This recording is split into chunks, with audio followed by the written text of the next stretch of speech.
أعوذ بالله من الشيطان الرجيم. بسم الله الرحمن الرحيم.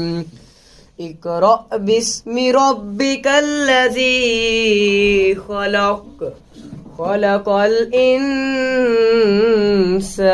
من علق.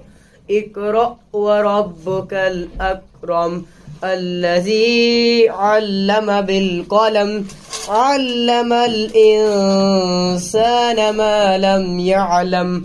كلا إن الإنسان ليطغى أن رآه استغنى. إن إلى ربك الرجعى. أرأيت الذي ينهى عبدا إذا صلى